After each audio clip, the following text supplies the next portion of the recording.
Target जो है ये आप जीटीटी ऑर्डर लगा सकते हो, सेल। ओके, सेल लिमिट होता है वो। और स्टॉप लॉस पे आप अलर्ट लगा सकते हो। अलर्ट आने के बाद आप मार्केट में नजर रखोगे और नीचे क्लोज हो गया तो छोड़ दोगे। दूसरा आप क्या कर सकते हो, दूसरा ऑप्शन, कि आप यहां पे भी आप अलर्ट लगाओ। टारगेट भी मत लगाओ, अलर्ट लगाओ, और यहां पे भी अलर्ट लगाओ। ये भी कर सकते हो। अगर ये अलर्ट हो गया, टारगेट हो गया, तो आप ये निकाल दोगे। स्टॉप लॉस पे आ गया तो ये निकाल दोगे। This is also possible. कुछ लोग होंगे जिनको इतना भी टाइम नहीं है कि वो मार्केट अलर्ट देख के कुछ एक्शन कर पाए ना, तो उनको थोड़ा सा रिस्क होगा। बट उनको मे बी स्टॉप लॉस थोड़ा सा बड़ा रखना पड़ेगा, कुछ मॉडिफिकेशन करने पड़ेंगे। They can use GTT OCO order. OCO order का मतलब क्या होता है? One cancel other. I repeat, one cancel other. तो यहाँ पे आपका टारगेट भी लग जाएगा जीटीटी ऑर्डर में, सेल, और स्टॉप लॉस भी लग जाएगा जीटीटी ऑर्डर में, सेल। और अगर ये हिट हो गया तो ये ऑटोमेटिकली कैंसल हो जाएगा। अगर ये हिट हो गया तो ये ऑटोमेटिकली कैंसिल हो जाएगा। तो आपको तीनों में से एक कोई भी स्टाइल यूज करनी है। मेरे हिसाब से आप ये यूज करोगे, अगर आपके पास टाइम है तो भी चलेगा, और अगर टाइम ही नहीं है तो फिर आपको ये करना पड़ेगा। ओके, सो हम अभी अ, एक अकाउंट में, जीरोधा का अकाउंट जो है वो ओपन कर रहा हूं। ओके, ये भी मैंने सुबह यही सिखाया था, तो मैं वही वापस सिखा रहा हूँ। कि जैसे कि इंडियन होटल में आप कोई ट्रेड ले रहे हो, ठीक है? इंडियन होटल में आप कोई ट्रेड ले रहे हो,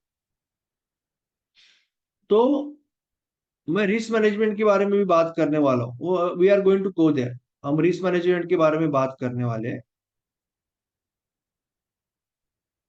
ओके, नेक्स्ट स्लाइड में we are going to talk about risk management and mindset last. तो इंडियन होटल में सपोज आप ट्रेड कर रहे हो, 754 है। मैं एक हाइपोथेटिकल कंडीशन ले रहा हूं।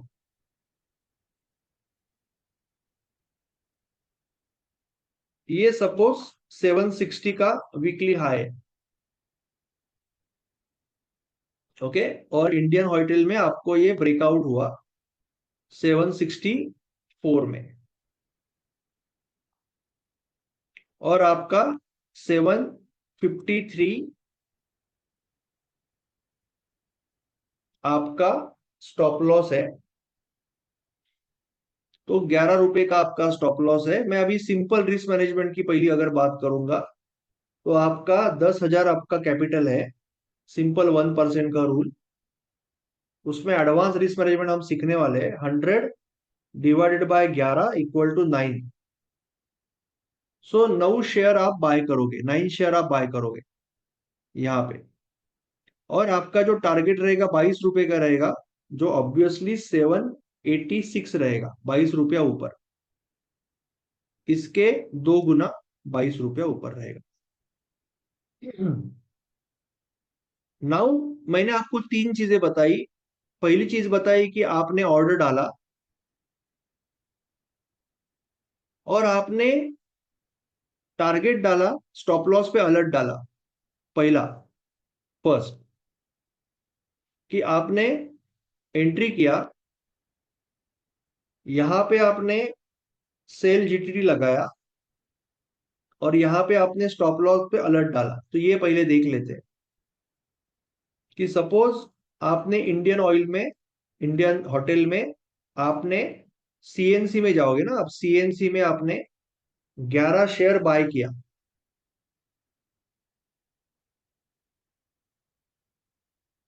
जो भी है, 9 या 11 जो भी था, वहां पे आंसर आया था। जो भी आया था, 11 11 शेयर नहीं, 9 शेयर बाय किया, राइट, 9 शेयर बाय। आपने 9 शेयर आपने बाय किया,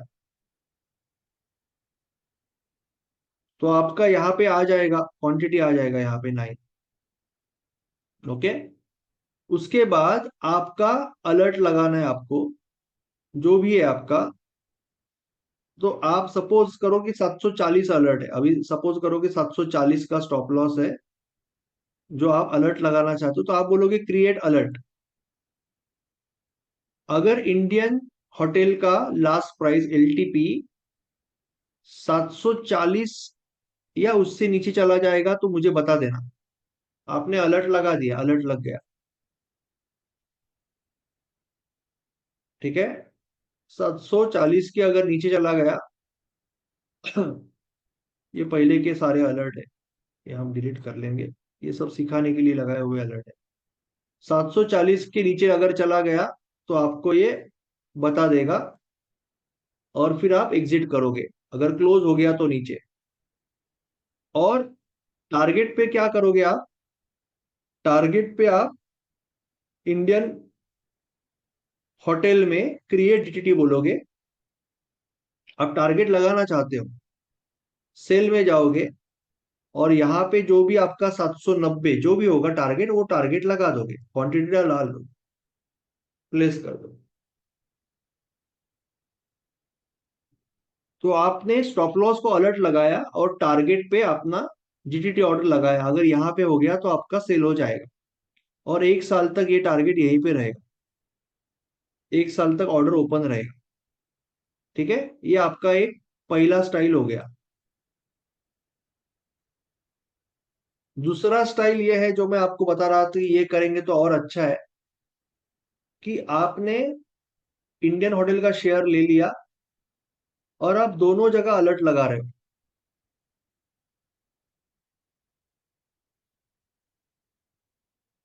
दोनों जगह अलर्ट लगा रहे हो।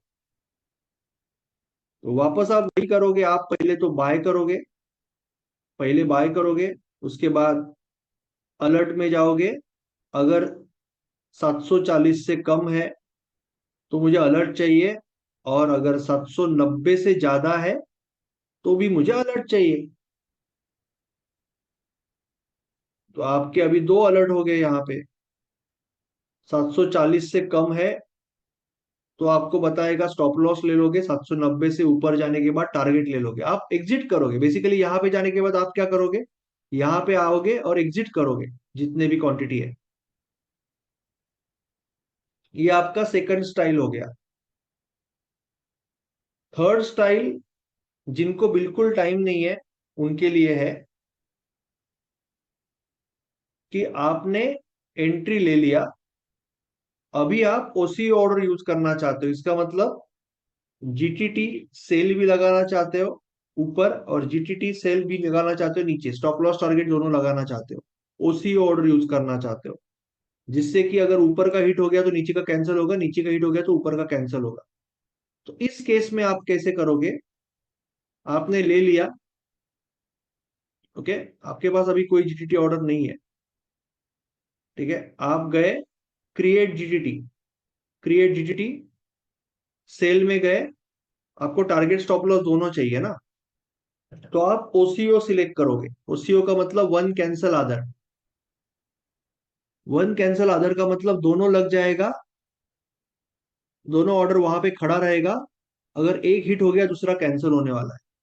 तो आप आपका जो भी है 740 का स्टॉप लॉस लगा रहे हो, 790 का टारगेट लगा रहे हो, दोनों लग जाएगा एक ही टाइम पे। और 365 डेज तक वो ओपन रहेगा ऑर्डर, जब वहां पे जाएगा तब वो हिट होने वाला है। इस तरह से ये आपके 3 टाइप के ऑर्डर्स है। ये हम मार्केट में भी सीखते रहते हैं, मार्केट में मैं आपको बुला के सिखाते रहता हूँ। पर ये 3 टाइप के ऑर्डर्स है, आपको डिसाइड करना है कि आपको कौन सा वाला सिलेक्ट करना है या कौन से वाली ट्रेडिंग करनी है। बोलिए संदीप जी। सर ये पूछना था कि इन तीनों में से जो अलर्ट आपने बताया, जीटीटी ऑर्डर और ओसी ऑर्डर, इसमें कौन सा ऑर्डर, मतलब कौन सा ऐसा ऑर्डर है जो पूरा दिन खत्म होने के बाद नेक्स्ट डे भी कैरी रहता है? नहीं, ये भी जीटीटी है और ये ओसीओ भी जीटीटी का ही टाइप है, तो ये कैरी रहेगा 365 डेज। 365 डेज कैरी रहेगा, मतलब अगर हम इसको लगा के ओसी ऑर्डर लगा दिया तो या तो आइदर स्टॉप लॉस हिट होगा और या फिर टारगेट हिट होगा, बात खत्म कभी भी। यस। यस। ये ओसीओ की फैसिलिटी सर जीरोधा और ये धन और ये सब देते हैं क्या? ऑलमोस्ट सारे लोगों के पास, कुछ कुछ लोगों के पास आपको दो अलग अलग लगाना पड़ेगा। कुछ हाँ कुछ हाँ। लोगों के पास नाम थोड़े अलग होंगे, पर मोर और लेस सभी में होता है। ओके। सभी ब्रोकर के पास होता सर ये मार्जिन ट्रेडिंग में भी ओसीओ लगा सकते हैं क्या? है। हाँ, लगा सकते हैं। मार्जिन का ठीक। तो कोई रिलेशन नहीं है ना, मार्जिन आप जो ले रहे हो उसका पैसा भर रहे हो। जी जी। ठीक है सर। एक्स्ट्रा पैसा इंटरेस्ट दे रहे हो, तो उसमें कोई दिक्कत नहीं होती। सर मार्जिन ट्रेडिंग के ऑर्डर कैसे लगते हैं और उसमें क्या मार्जिन मिलता है, एक बार ये और बता मार्जिन दीजिएगा ट्रेडिंग प्लीज में आप। सेम टू सेम ऑर्डर लगता है, डिपेंड करता है। अभी हम उस पे जाएंगे नेक्स्ट नेक्स्ट स्लाइड पे। But okay sir. अभी जैसे एम स्टॉक है, तो एम स्टॉक वहां पे ऑप्शन देता है, जब आप बाय करने जाओगे तो वहां पे ई मार्जिन करके ऑप्शन देगा, इसका मतलब एमटीएफ यूज कर रहे हो। जीरोधा में ऐसा नहीं है, जीरोधा में आपको पहले प्लेज करना पड़ेगा स्टॉक्स, और फिर आपको उतना मार्जिन दिखाएगा, तो उसके लिए अलग ऑप्शन नहीं है। तो हर एक ब्रोकर का थोड़ा सा अलग स्टाइल होता है। सर जीरोधा एमटीएफ में का जब क्या आप मतलब होता है, जीरोधा में मार्जिन? हाँ, जीरोधा में जब आप बाय कर रहे हो, जी। तो इसके लिए ई मार्जिन का अलग से ऑप्शन कोई नहीं है। आपको बस जो मार्जिन है, वो आपको पैसा उन्होंने एक्स्ट्रा मार्जिन ऑलरेडी दे दिया। बट जब आप एम स्टॉक में करोगे, तब आपने अगर सपोज ये एक शेयर ले रहे हो 754 में, अगर आप ई मार्जिन यूज करके लोगे तो यहाँ पे 200-300 रुपये लगेगा, जैसे इंट्राडे में लगता है। ओके। तो वो ब्रोकर ब्रोकर पे है कि वो किस तरह से उसको मैनेज कर रहे हैं। स्टॉक में क्या होता है कि जब आप खरीदते हो उसी टाइम प्लेज कर देते हो, प्री प्लेज। बाकी हम्म। बहुत सारे जगह पे पोस्ट प्लेज होता है। पोस्ट प्लेज का मतलब बाद में आप खरीदने के बाद वो प्लेज होता है। तो हर एक हम्म। ब्रोकर की प्रोसेस अलग है, आपको वो समझनी पड़ती है। ठीक है सर। ओके। यादव जी बोलिए।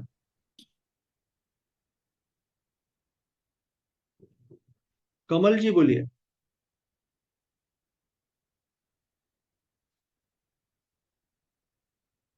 हेलो। कमल जी, आपको मैं अनम्यूट करता हूँ, आप अनम्यूट करके बोलिए कमल जी। सर जो अपने जो इंट्राडे ट्रेडिंग है और स्विंग ट्रेडिंग है, इसमें मेरे पास पूरा टाइम है, सारा दिन, ठीक है। तो मैं ये दोनों कॉम्बिनेशन में कर सकता हूँ क्या? शुरुआत में मैंने सारा एक्सप्लेन किया, शायद आप लेट आए। आपको पहली साइकिल स्विंग से चालू करनी है। जैसे अच्छा, 15-20 स्विंग। ट्रेड होने के बाद आप इंट्राडे की एक साइकिल इंट्रोड्यूस कर सकते हो। बट वो दोनों अच्छा। बिजनेस को अलग रखना है, कभी भी मिक्स नहीं करना है। लोग क्या करते हैं फिर कि मैंने सुबह इंट्राडे लिया, अभी थोड़ा सा माइनस दिख रहा है, तो मेरे मन में आता है अरे अच्छा है यार, 4 दिन के बाद जाएगा, नहीं स्विंग कर लूंगा इसको। तो उसमें क्या होता है, नुकसान आप ही का होता है कि आप मिक्सिंग कर रहे हो, तो आपका डेटा मिक्स हो जाता है, माइंडसेट मिक्स हो जाता है, और आप ना घर के ना घाट के। तो वो दोनों सेपरेट चीजें हैं, दोनों को सेपरेट करना है, इसलिए करना है क्योंकि आप दोनों को डेवलप करना चाहते हो, आप नहीं दोनों को वो मिक्स नहीं करना।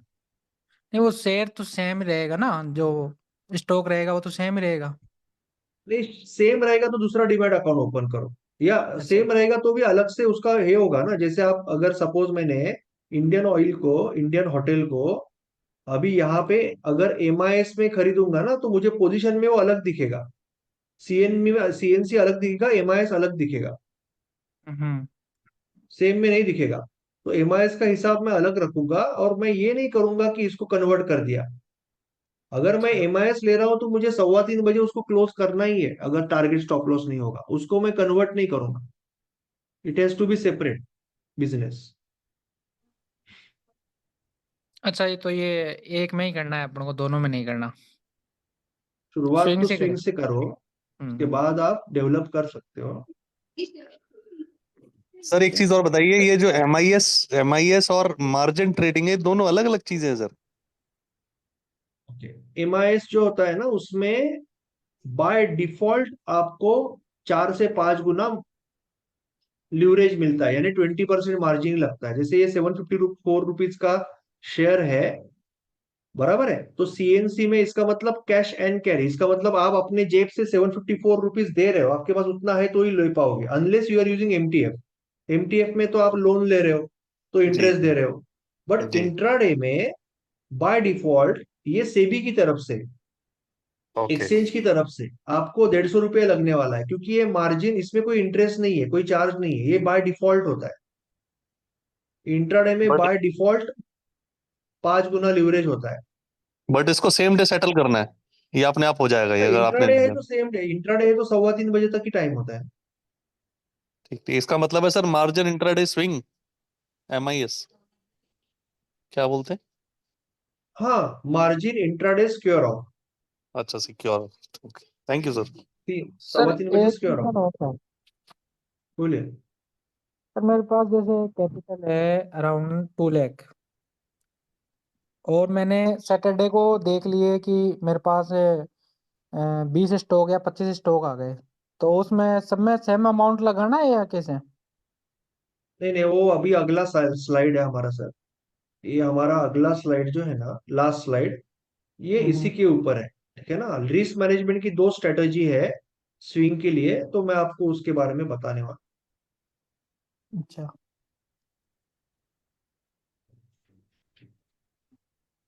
मार्जिन ट्रेडिंग आप तभी यूज कर सकते हो, एक बार आप प्रॉफिटेबल हो गए ना, तो फिर मार्जिन ट्रेडिंग करने में कोई प्रॉब्लम नहीं है, क्योंकि आप जो रिस्क ले रहे हो वो पर ट्रेड 1% ही ले रहे हो। मार्जिन ट्रेडिंग का मतलब बस इतना होता है कि आपके नंबर ऑफ ट्रेड बढ़ेंगे। इसका मतलब ये नहीं है कि आपने बड़ा रिस्क लिया। आप 1%, जैसे इंट्राडे में लीवरेज यूज करने का मतलब ये नहीं है कि आपने बड़ा रिस्क लिया। इसका मतलब इतना ही है कि आप 1% की रिस्क ले रहे हो। रिस्क तो 1% की आएगी आपके कैपिटल की, प्रशांत जी। अगर स्टॉप लॉस और टारगेट अगर दोनों हिट नहीं हुआ, डीके, तो इंट्राडे में जहां पे निकलेगा 3:15 बजे आपको प्रॉफिट या लॉस मिलेगा। अगर आप स्विंग ट्रेडिंग कर रहे हो तो ये दोनों ऑर्डर खत्म हो जाएंगे 1 साल के बाद, और आपको वापस डालना पड़ेगा, या तो फिर एग्जिट करना पड़ेगा। 1 साल अगर आप रख रहे हो तो आप स्विंग कहाँ कर रहे हो यार।